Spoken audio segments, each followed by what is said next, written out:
Now, corruption has been linked with quite a number of societal challenges: unemployment, impoverishment, stunted economic and social infrastructure development.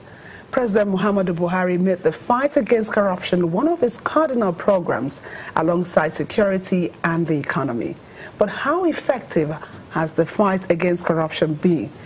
What fruit has it yielded?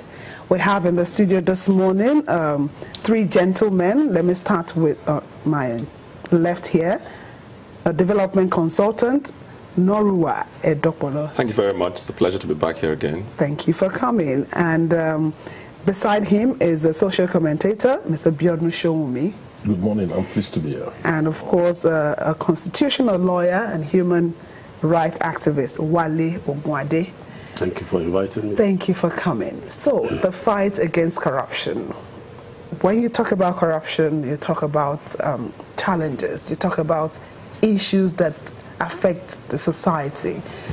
Looking at corruption, maybe we should take a few steps backward even before this present administration and incorporating it. What would you say has been the journey so far in fighting corruption in Nigeria? The journey has been haphazard. It has not been so straightforward.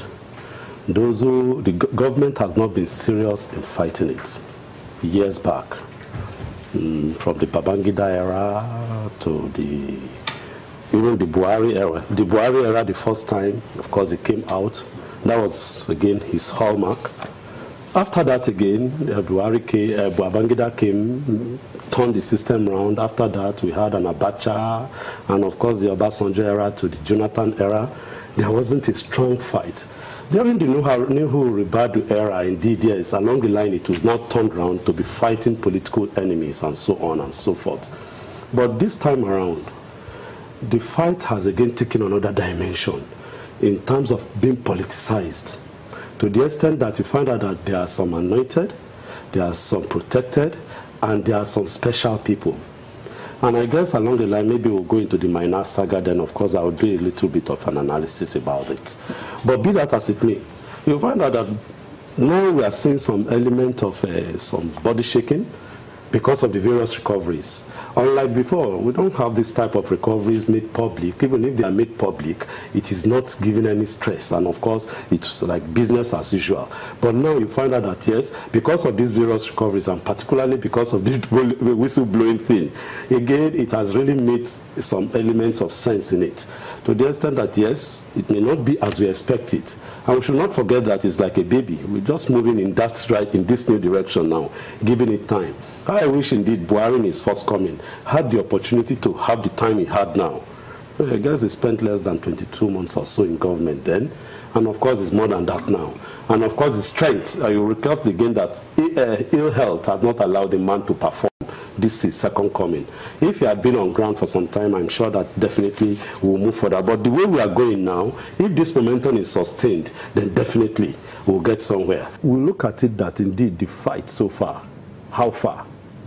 Let me just leave it at that. All right.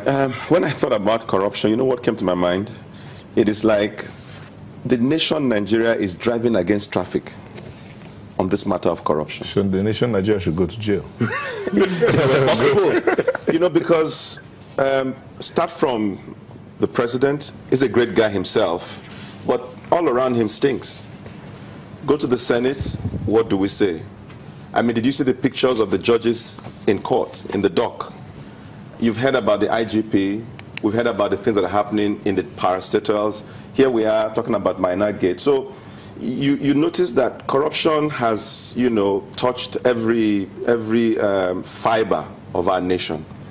Now, in tackling it, unfortunately, we're doing the same things that we've been doing all these years that haven't really worked. I mean, I'm happy that, you know, we have the whistle blowing. I would have felt better if people were blowing the whistle because of Nigeria, not because of the money they're going to get.